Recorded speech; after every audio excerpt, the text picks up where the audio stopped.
Hey guys, welcome to another installment of the Academy, and thanks for watching.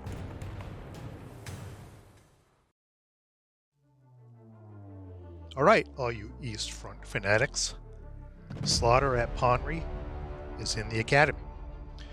Just released from MMP, this details the fighting around Kursk in July 1943, specifically July 7 through 9 on the northern Kursk salient. And I'll show you a map of that here shortly, but I just wanted to go over the box cover and the box back of this first. Like I said, if you are an Eastern Front fanatic, this historical module will be for you because it's nothing but German on Russian action. Everything in it is German Russian. The campaign game, and I think all 12 scenarios, is all German Russian on the same map, the same campaign game map or maps, depending on the scenario, which I will show you here shortly as well. So there's the front of the box, Slaughter at Ponyri. The width of the box. I've made note of this before. I always assumed that, boxes came in two sizes. The standard 2.5 or 3-inch box, for the core type modules, and then some of the historical modules are thinner. But this is another in-betweener. What was the one that recently came out? Was it Doomed Battalion reprint that came as an in-betweener?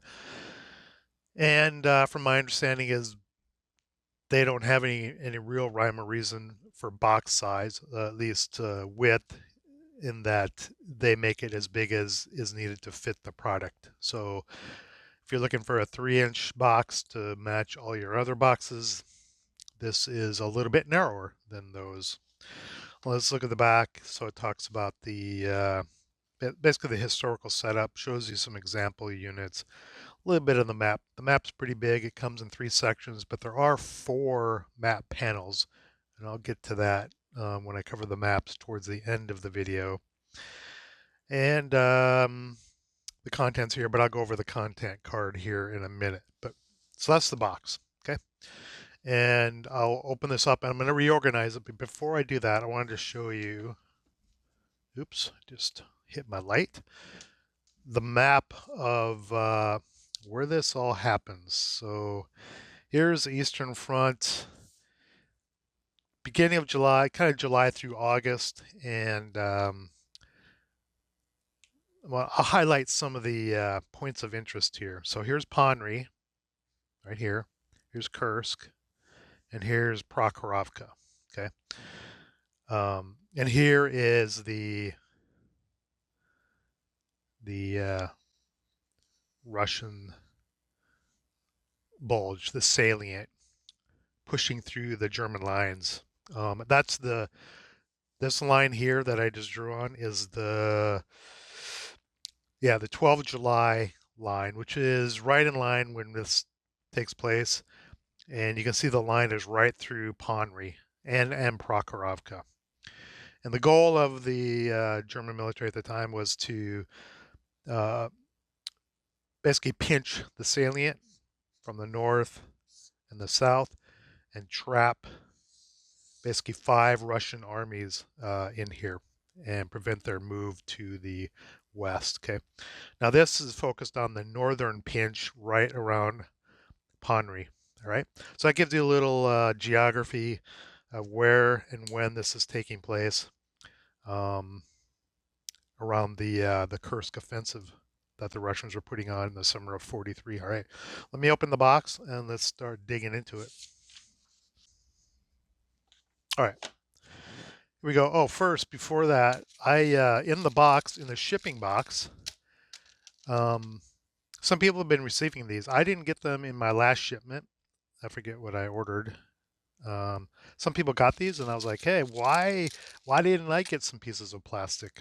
These are, I can't tell if they're 3D printed or from Home Depot, but I think they're tile spacers that you can use to mark units for whatever needs to be marked. So looks like they're tossing these in with new shipments, and you may see some of these. If you haven't already, you may see it in this shipment here. Okay, let's open her up, and I reorganized this because they kind of put it in different orders. Let me set it to the side. And I kind of organize it into sections as I usually do. Shipping, slaughter at Ponyri, and I checked. I did have all these things. So 4 map sheets: north, central, south, and T. I forget why they called it T, but it's kind of a central, kind of a south central part of north central and south maps, which are combined as one big map. This is kind of a subsection, which allows you to play some of the standalone scenarios without butting up the central and south maps to create the playing area. They kind of cut out a piece and said, here's T, and you can play a lot of these scenarios just on T without having to break out C and S and try to butt them together, okay, which is kind of cool. 8 counter sheets, lots of Russian and German counters, 12 scenarios, 32 pages of, not rules, it's chapter S, the Slaughter at Ponyri. The rules section is maybe 6 pages. We'll see here in a minute. And 3 chapter dividers with campaign game organizers and maps on them as well. And I was going to say something about the counter sheet, all the counter sheets. Yeah. The only thing you need to play Slaughter at Ponyri is obviously Slaughter at Ponyri and Beyond Valor. You don't need any other module to play that. I'm not even sure if you need any units from the German or Russian order of battle from Beyond Valor. It may just be the utility counters that you need. I am not sure because there's a lot of counters in here. You may be able to create all the orders of battle from the units in this module, and you just need utility counters from Beyond Valor. I do not know the details, but all you need, they say, is Beyond Valor to play that. Play it. Of course, if you play on Vassal, you have everything available. But if you're playing on Vassal, make sure you buy this from MMP to support them and support future modules like this. All right, let's look at the rules.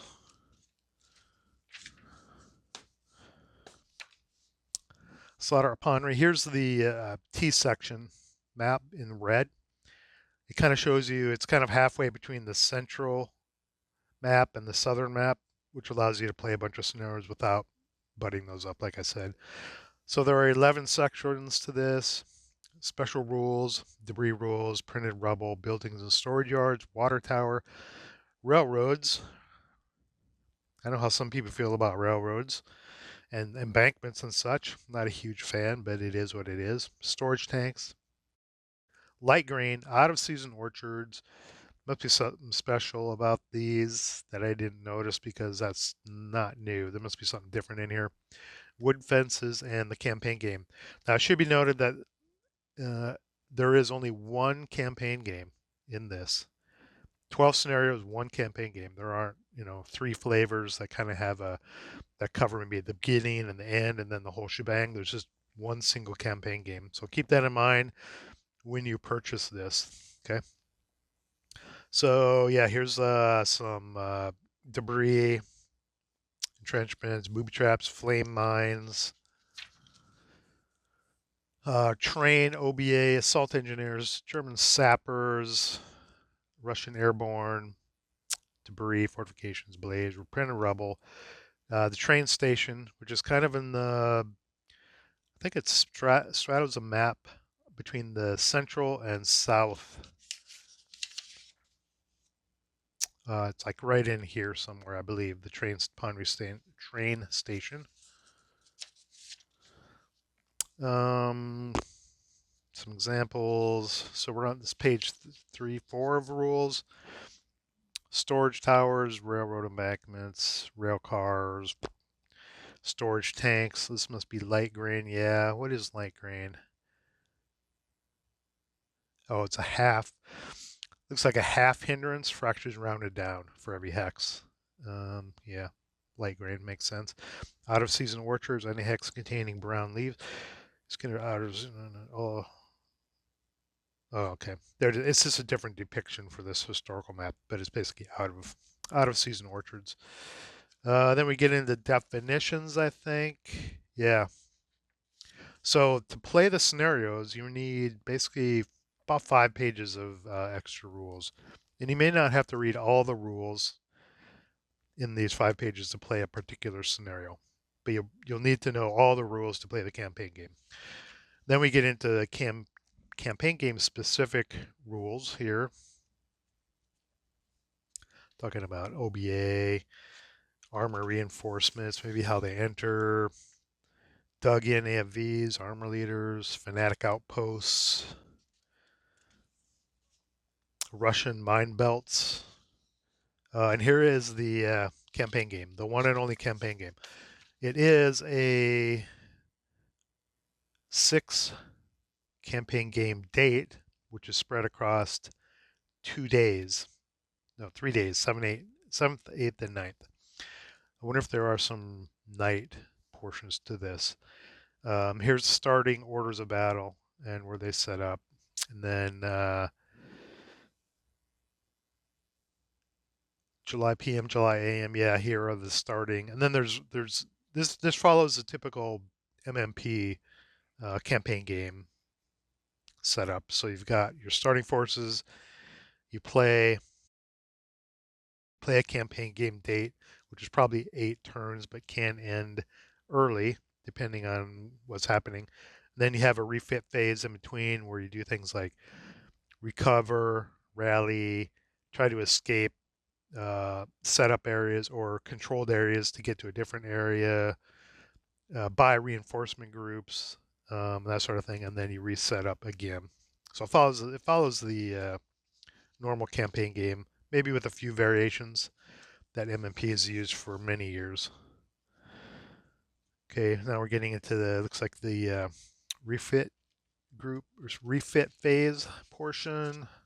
How to draw your perimeters, control perimeters at the end of each date. That kind of dictates where you will set up the next date, and if guys or units are entrapped or encircled, can they escape? I think there's probably an escape table you roll on somewhere. Yeah, there it is, escape table, to see if you're surrounded, you see if you can escape back to your controlled area, and what happens, escapes and replace, escapes and casualty reduced, escapes, replaced and casualty reduced, and eliminated. There's probably modifiers for this. Yeah, right here. Yeah, pretty standard stuff for campaign games if you've played a campaign game before. More refit stuff, armor recall, fixing stuff, weapon repair, yeah. Oh, recovering from shock, unbogging, all that. And then here you have your reinforcement groups that you can buy from. So reinforcement group ID, type of unit you're buying, campaign purchase point cost, campaign game date max, meaning for a particular date, there are 6 dates for the campaign game, you can only buy 2 of, say, the Germans can only buy 2 sapper platoons. Then this last column is a campaign game max for the total game. So for the total game, the Germans can only buy 6 sapper platoons total. Okay, that's what that means. And then the Russians have their version. There are probably some rules here and there that apply to each of those. And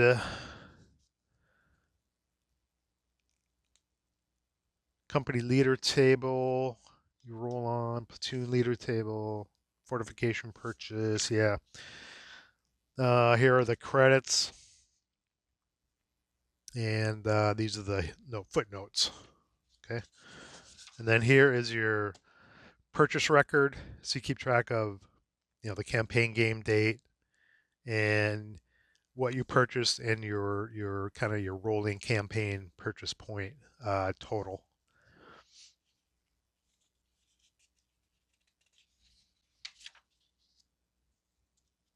And then these are for photocopying these maps. When you're drawing your perimeters, you'll want to photocopy these because perimeters can be a little tricky.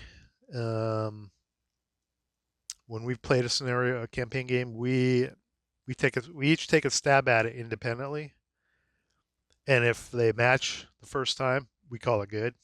If they are way off, we go back, we discuss, go back to the drawing board.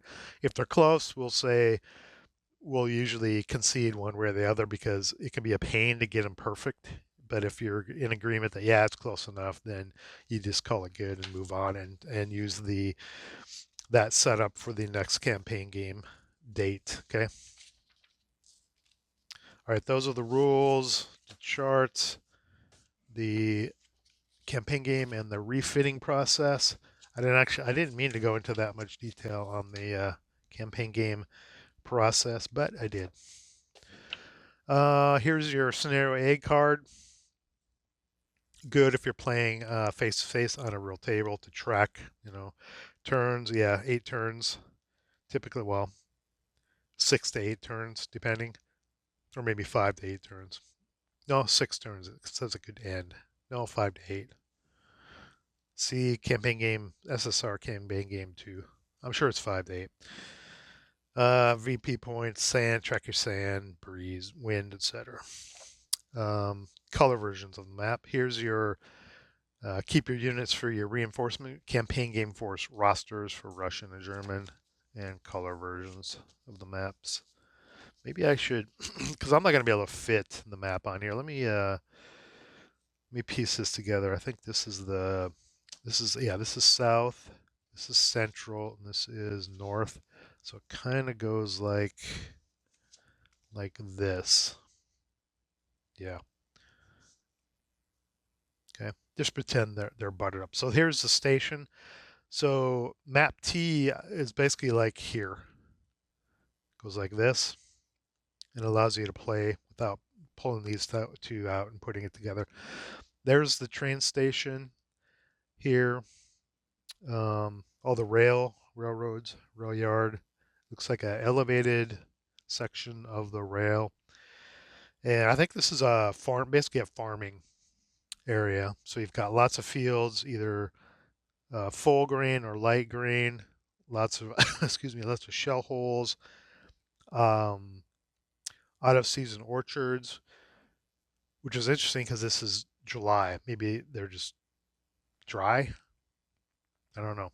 I mean, normally they're in season, but this is July, but it looks like all the orchards are out of season. Historically, I don't know why. Maybe they just weren't being tended, so they're considered out of season.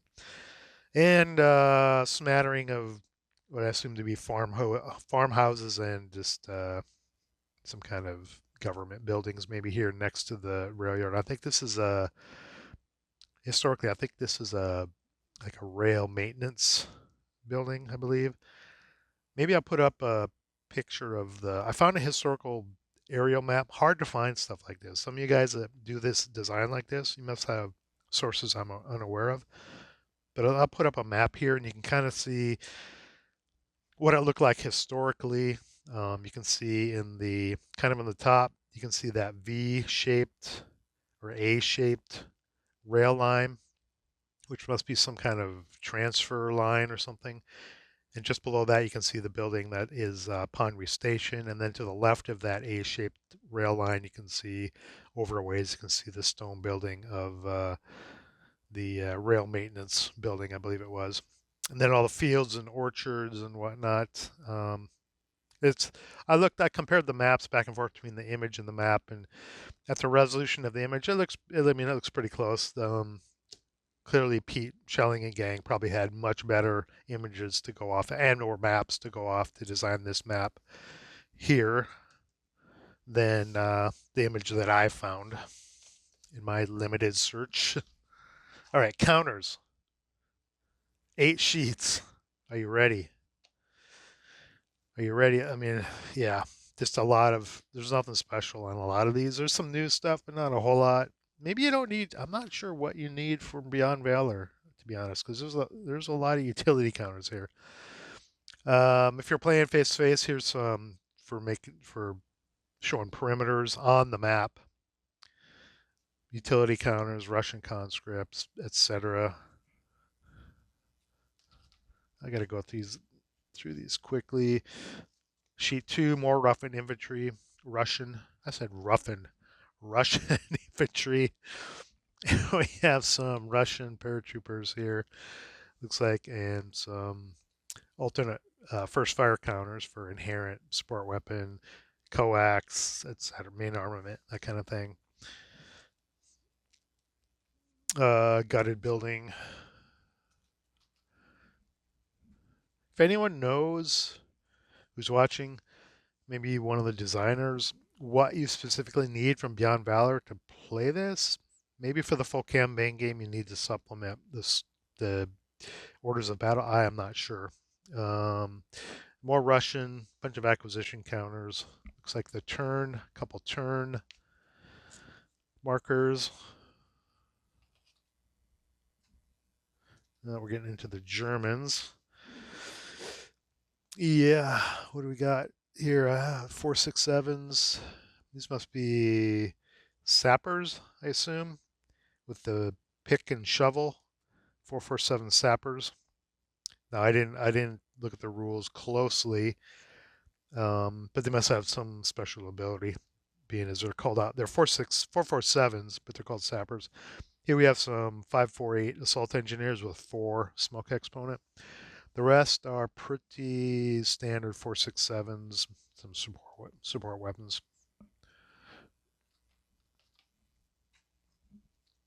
And back to Russians. More Russians. Concealment. Russian location control. Mine belts. Neighbors mowing the lawn. I hope you can't hear it. German AFVs. Some big boy tanks here. Fortified building locations. Anti-tank guns, mortar, deadly 81 millimeter mortars. I love firing with 81 millimeter mortars. Rate of fire 3, 81 millimeter. Yeah, I'll take that. Oh, replacement counters for Allied minor ordnance. It says C note 30. There must have been some misprints. And these are where you can get updated counters. I don't know what the misprint was, but it says C note 30. Assume that means footnote 30, perhaps, in the rules section. More Russians, lots of T-34s, many T-34s, anti-tank guns, and acquisition. Acquisition for 8 centimeter, acquisition for KV1. Huh. There must be a reason why these are specifically colored for those weapons. I'm not sure. Maybe because the orders of battle, maybe the campaign game, there's just so many of those particular ones that they're color coded for those guns. Maybe. I'm speculating. And when I speculate, I am usually incorrect. And lots of fortifications. And 4 lonely Russian KV1s.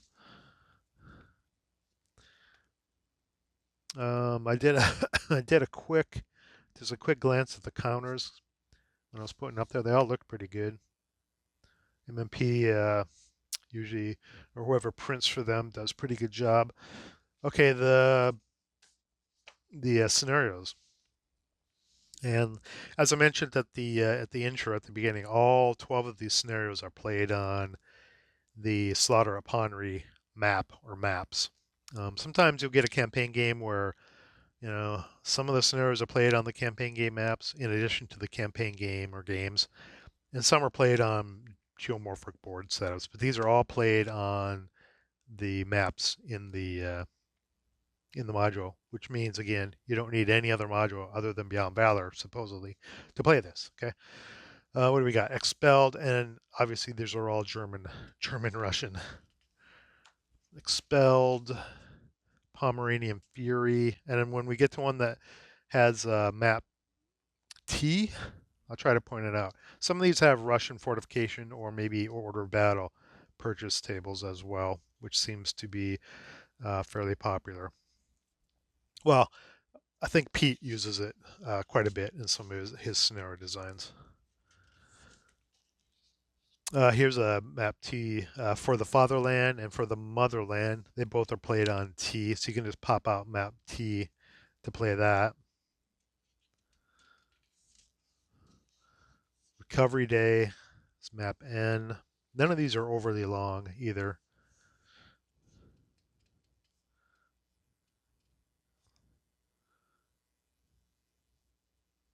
only one SSR, other than the normal Ponyri SSRs. Unholy Trinity, Pukov's Push is on board T, almost the entire thing.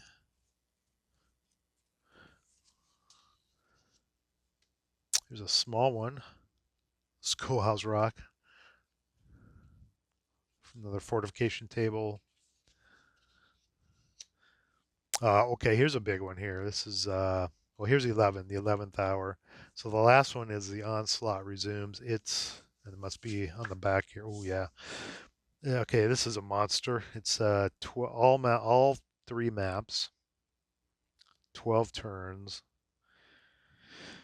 Ooh, a lot of a lot of units here. Wow.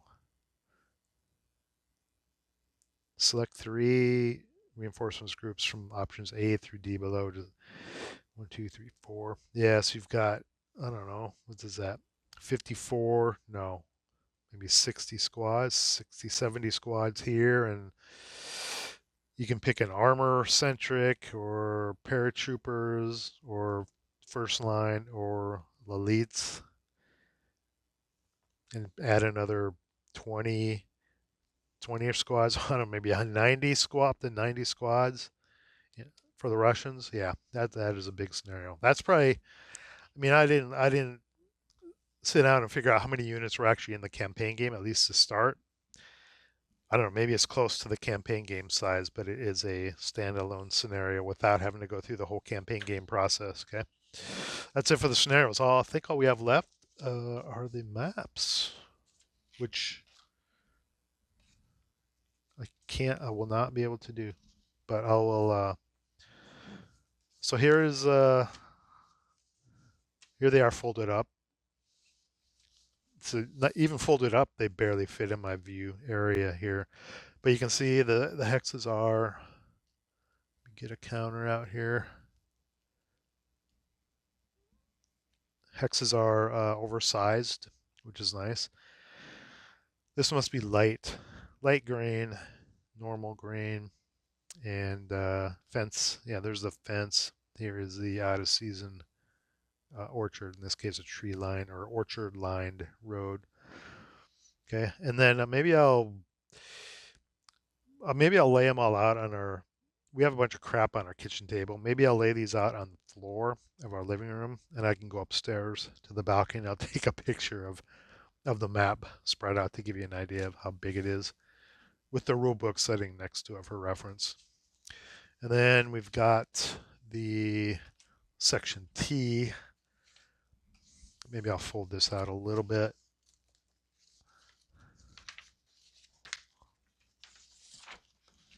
Just fill your whole view area here.